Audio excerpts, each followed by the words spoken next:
about Luke and his situation with Jupiter the lion, what is your process to take a leader who's the skinny-boned lion into that roaring, majestic leader with the mane that just catches everyone's attention so that, of course, they can have positive impact?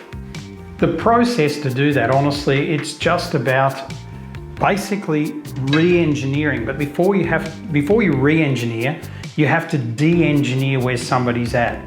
You have to get them to understand what got them to the position that they are today.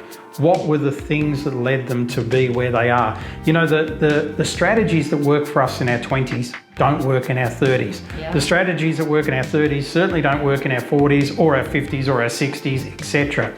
So we've got to look at where we came from. We've got to choose the nuggets out of that, and they become the building blocks then to literally accelerate to the next level, which is the re-engineering process. And for Luke, that re-engineering was polishing the brand, polishing the presentations, refining the product, and then adding the secret sauce, which in his case was team. And when that team started to look up to him as that leader, as that Jupiter the lion, you know, then just like Jupiter, his mane grew and he became the true conscious leader that he was designed to be. So the process firstly is understanding that what got us to where we are today is not going to get us to where we really want to go. If we've built a business that's at this level and we want a 10x it, we can't use the same technology. But we have to take the nuggets of what we've got now and make them the building blocks for the future. I find people are fragmented. I find that a lot of people can't focus. They can't focus on re-engineering or de-engineering and therefore accelerating, because, you know, I look at it like a hand.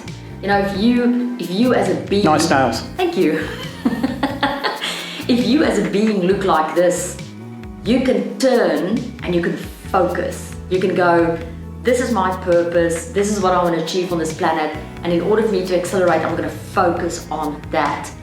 But what's happening in the world out there, and I see it in every single country, doesn't matter if it's leaders in politics, doesn't matter if it's leaders in entrepreneurship, doesn't matter where we come across them, I see this happening. They fragmented, they distracted.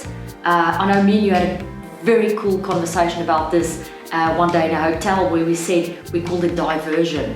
People's attention gets diverted. It's almost like taking water that's incredibly diluted, like a drop of essence, and then putting all of these distractions in there, and then this force is not as strong and focused as this force. It's almost like an arrow. You know, when you live your life distracted and diverted like this, you don't accelerate like an arrow because you actually become 5 arrows and you're shooting in all sorts of directions.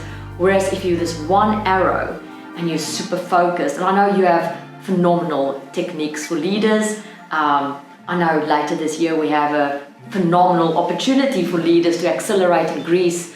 But you know, if you don't learn the techniques of being this focused one arrow, you're just always going to be 5 arrows diluted, and your attention is going to be actually spoiled in the process.